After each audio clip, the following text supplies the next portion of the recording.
Hey, good morning, Coach Micheal Burt. Looks like it's 6:51 on Thursday morning. It is Thursday, right? The second or the third?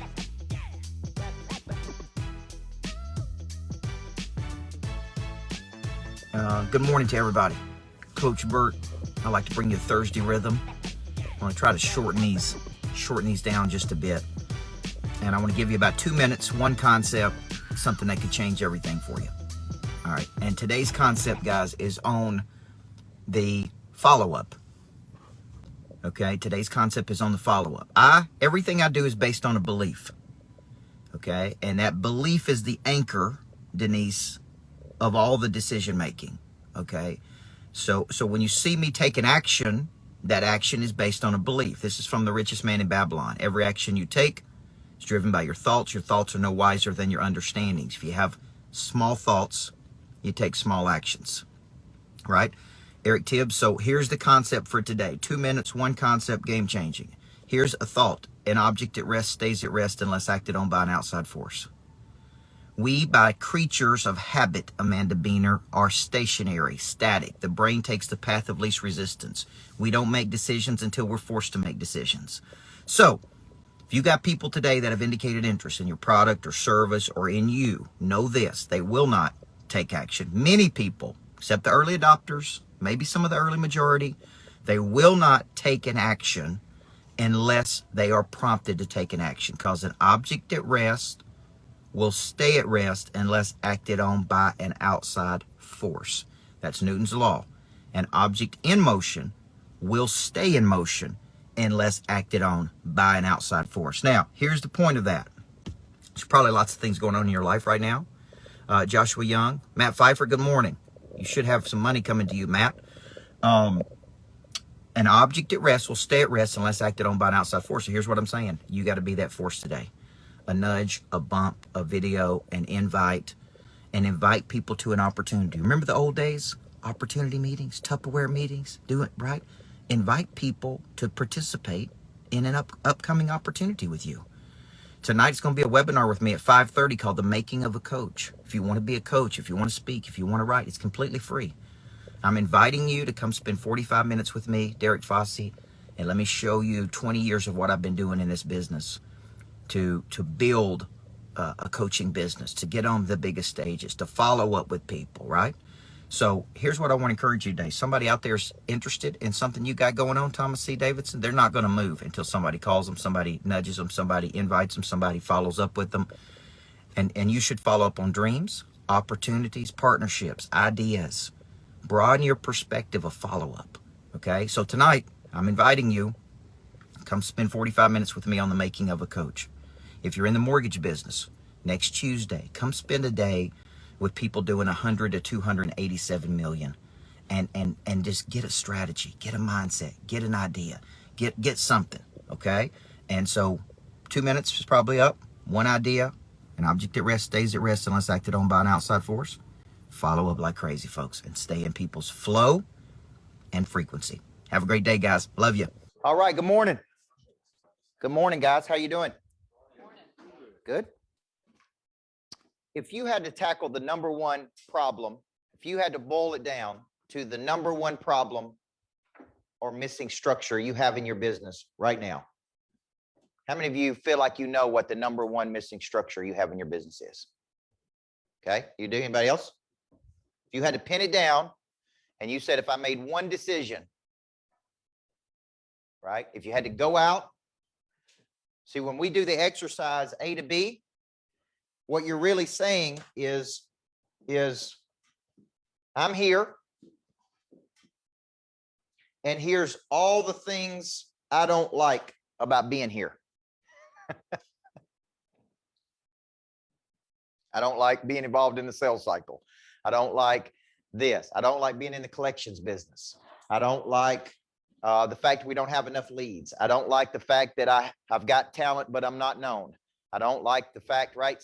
See, when I do this exercise, I start with what I don't like about my current position.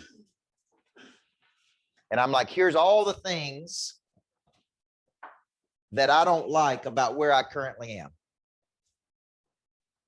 Okay. And typically what would have to happen for me to move over here? This is my ideal scenario.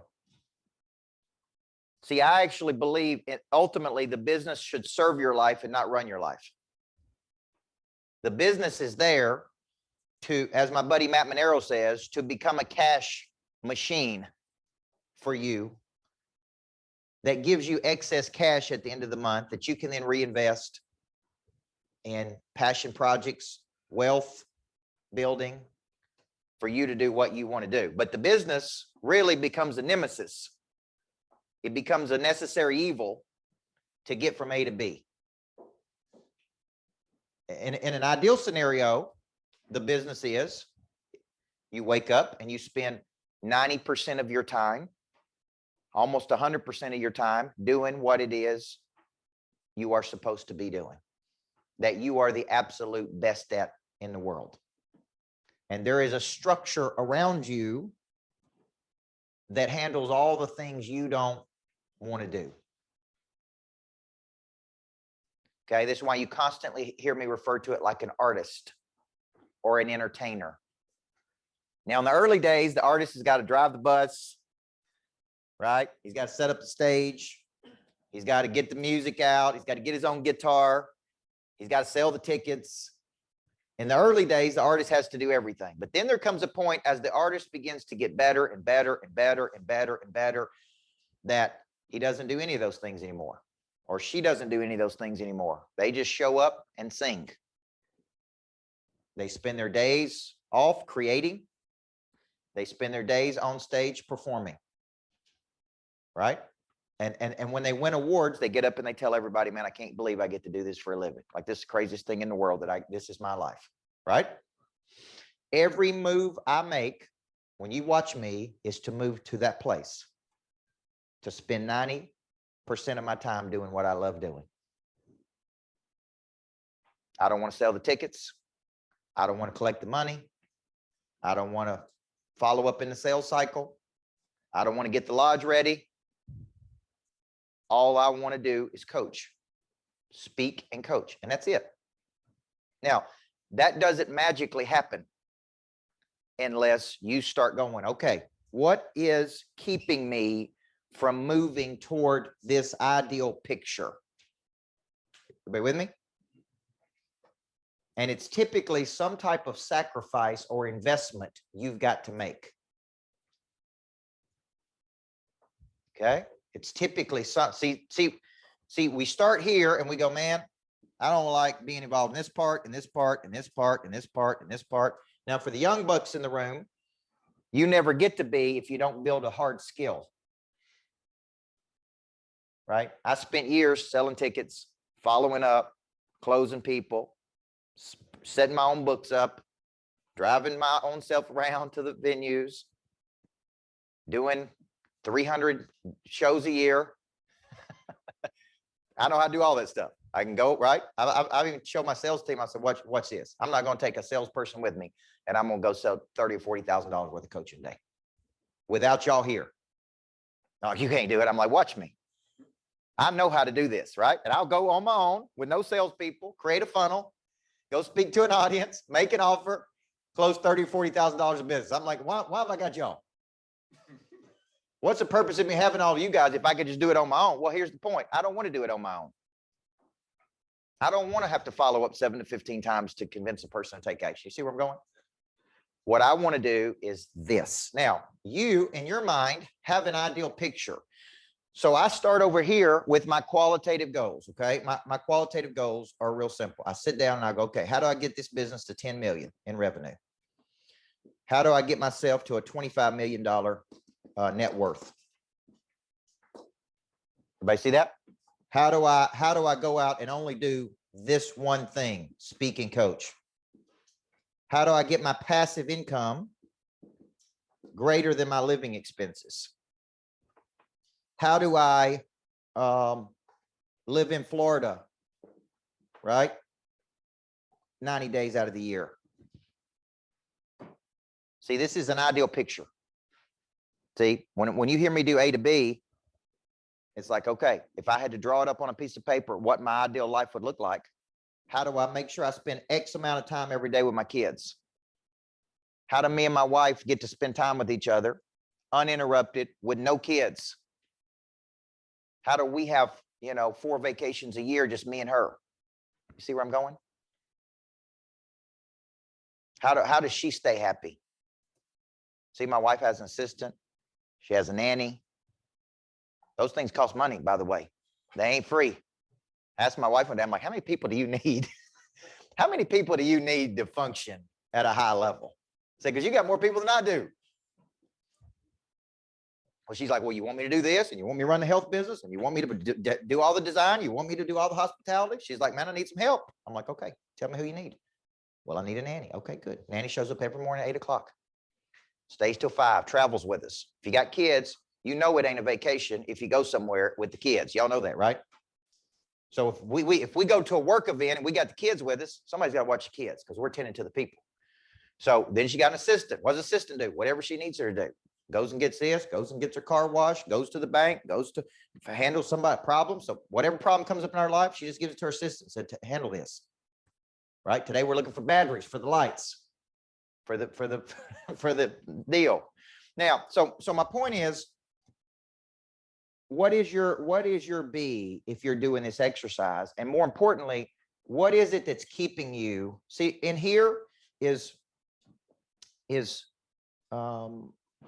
missing structures. The missing structure, there's some kind of missing structure that you don't have, or you're not willing to spend money on. See, I did this big purpose to profit yesterday, and we're going to do some sessions on purpose today. And I hear people say this, yeah, but I'm overwhelmed, and how do I do it? I don't have enough time. And I'm like, well, you can't until you have somebody helping you. You're going to need an assistant. You're going to need somebody doing something for you. And then the first place people goes is, yeah, but that'll cut into my profit and I won't make as much money. Listen to the way you're thinking. You'll never get to that level without investing money in something. Okay. I made a decision yesterday to start spending about $20,000 a month on nothing but YouTube, nothing but ads, nothing but marketing. Why? Because that would produce hundreds of thousands of views on YouTube. And the objective is to become known. The more known you are, the more leads you get, the more opportunity you have. See what I'm saying? I can't see that as, well, I'm spending $20,000 a month. I got to see it as, this is what you got to do. By the way, my competitors, some of them are spending $1 million a month. If you want to know how a person goes from not being known to being known, it's real simple. You spend about $1 million a month and you're everywhere. That's how much money they're spending. So there's something you got to sacrifice to get over here. And let me just put it to you this way. I always say it's knowledge you don't have. If you knew how to get there, you'd already be there. Would you agree? There's skills you don't have. Now, let me tell you something. This is important. This is why investing in learning is very important. Negotiation is a skill. Selling is a skill. Articulating value is a skill. Follow-up is a skill. Converting people, closing is a skill. Okay? Many people will never invest $1 in their skills. But we'll send our kids to horse riding camp and cheerleading camp. And we'll send our kids to certain schools. And my daughter goes to art classes. See, we'll spend money on our kids to skill up, but we don't spend money on ourselves to skill up. Let me make it real simple. The people who have the best skills make the most money. Just that simple. The people who have the strongest skills and are the most known make the most money. So I got knowledge, skill, I got desire. This is almost always going to come at a cost. Would you agree? To get to a certain level, there's going to be a cost. This is why I like the synonym of passion. One definition of passion is a sacrifice. When I'm passionate about something, I'm willing to sacrifice something. What? Time, money, energy. When I'm passionate about it, right? I'm sacrificing something. Okay? So I see a lot of people that say, oh, yeah, coach, I want to go do what you're doing and I want to build a multi-million-dollar coaching business. And I'm like, no, you don't. Because I watch how hard you work. You don't work hard enough to do this. You don't make enough phone calls to do this. You don't get up and go speak for free or whatever you got to do. Those are all the things I did. right? You're not willing to do 300 dates a year. Like it's like back in the old days when I was a coach and I wanted to win a championship, and I sat down with Coach Insel, who had won 10 championships, and I bought him dinner, and I had this great dinner plan, and he's going to tell me what I need to do. And I'm like, I would like to win a championship. And he looked at me and said, no, you don't. It's first things out of his mouth. He said, man, you don't want to win a championship. Quit talking about it. He said, your schedule's too weak. You win 20 games a year. You play weak people, and then you walk around like you're somebody. He said, if you really want to win a championship, play better people. That's how our dinner started. I'm like, this is a good dinner here. I'm paying him. But you know what? It's some of the best advice I ever got, right? And I didn't want to hear that, but it was what I needed to hear. So desire and then confidence. Knowledge, skill, desire, confidence. And then if I put another one up, it's a relationship. There's somebody you need that can help you that you don't have. You follow what I'm saying? And it's like, well, who do I need? This is what people ask me all the time. Who would be the first person you would hire? Well, is it a salesperson? Is it a marketing person? Is it a business development person? Is it a person that knows how to become, is it a digital wizard? What is it that you need? And are you willing to sacrifice the money to go get them? Right? If you study Amazon, Amazon did not make any profit for, what was it, a decade? I mean, they literally didn't show a profit for a decade. Bezos only owns 16% of Amazon. And him and Elon Musk, the wealthiest people in the world, right? Doesn't it shocking? He doesn't own 100% Amazon. He owns 16% of Amazon. But his 16% made him the wealthiest person in the world. Look at how he's thinking. He's thinking, I make money and I put it back into the company. I make money and I put it back into the company. I make money and I put it back into the company. He's thinking long term, right? And I'm giving up equity. I need more money. To get money, I got to give up equity.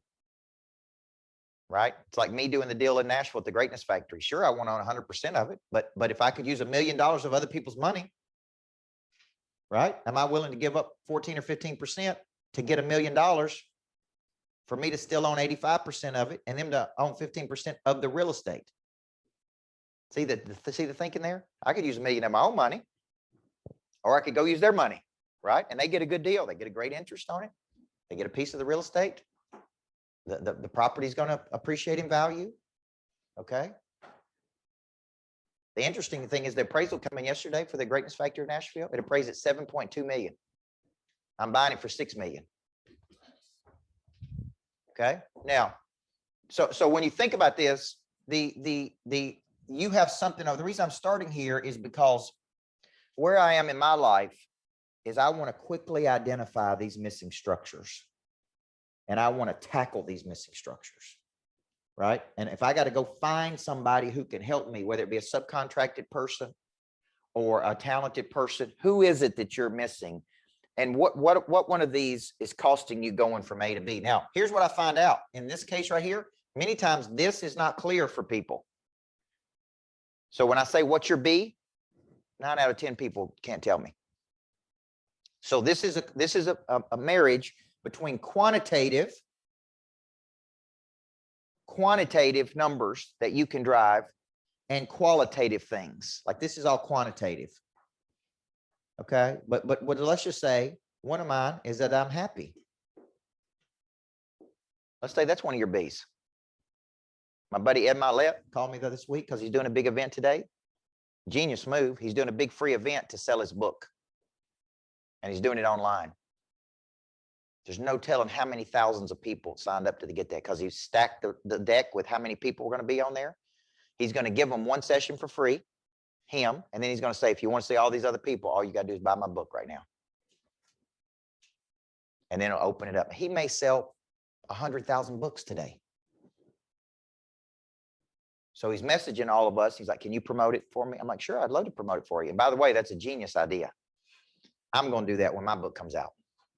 Except I'm going to do like a Jerry Lewis telethon when my book comes out. I'm going to do like 24 hours. Coach Burt for 24 straight hours. Something just crazy, right? I'm going to bring people in and you can get the whole 24 hours. All you got to do is buy the book.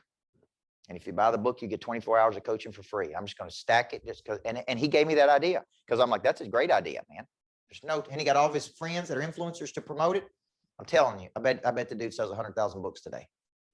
I really believe that. That's how you do something big at scale. Okay. So what I want you to do right now is I want you to go through. I don't care if you've done this exercise 10 times. I want you to do it again. Now, Micheal, the reason I put this up here is because I was speaking with Micheal once in Salt Lake City, and his whole talk was on that people move toward things that make them happy. His whole thought was every person moves toward things that make them happy. You buy the car you bought because you think it'll make you happy. You get the house because you think it'll make you happy, right? You move toward things that you think will make you happy. That was the whole talk. And I never thought about it that way, but it's true, isn't it? See, when I'm out here at this lodge, I'm happy. When I'm at our house in Florida, I'm happy. These things, right? And you're like, well, that shouldn't make you happy. Well, it does. So get over it. If you don't like it, who cares? You figure out what makes you happy, right? Some people, what makes them happy is deer hunting in deer season. Some people, like I like getting out on the Polaris and just riding around the property, man. That makes me happy. I'll just get out, take my kids out, ride around. We just ride around for an hour, just doing nothing, just riding around with my 2-year-old right there and my daughter. They have the biggest time. That makes me happy. But that Polaris costs $25,000. You got to pay for it. You know what I'm saying? I mean, the money's got to come from somewhere, right? To sometimes purchase the things. And it's not that the structure makes you happy. Maybe it's the environment makes you happy. You may be happy when you're doing deals. You may be happy when you're pursuing something. You may be unhappy when you're stagnant. How many of you are very unhappy if you're not making progress towards something? See, I did a good job this week. I've been in the gym every morning. I love boxing, so I box every morning. And it was amazing. In 1 week, how I can see it working. Because I'm in town for the whole week. So I've been in there every morning. So I got up this morning. I needed some rest. I'm like, no, I'm not missing. I got to go in. I don't feel like it. I'm tired. I've been doing a 2-day event. But you know what? I'm happy when I'm seeing what? Progress. So I'm a little conscious that get your booty up and go. Whether you feel like it or not, you'll feel better when you leave. So the concept is happiness. You may say, man, I spend a lot of my time being unhappy. I spend a lot of my time being frustrated. I spend a lot of my time worrying about, think about what keeps you up at night. It's like money keeps me up at night. Surviving keeps me up at night. This keeps me up at night. Having to worry about where the next money is going to come from keeps me up at night. How do you solve that problem in your business? What is the solution to that? And there is a solution. Can we all agree? Yes or no? See, we did this event the last 2 days. We sold over 400 tickets. There wasn't one sales call that was made to sell those tickets. It was all done digitally. See, the old school way is I got to call David. I got to convince him to buy something. The truth is there is another way to do it. So we bring in these little wizards out of Houston. They know exactly how to market. They know exactly how to add. They know exactly how to text message. They know exactly how to do it, right? And they say, we'll take all that off your plate, coach. And here's how much it costs. And I'm like, do it. Now, one sales call was made to sell one of those tickets.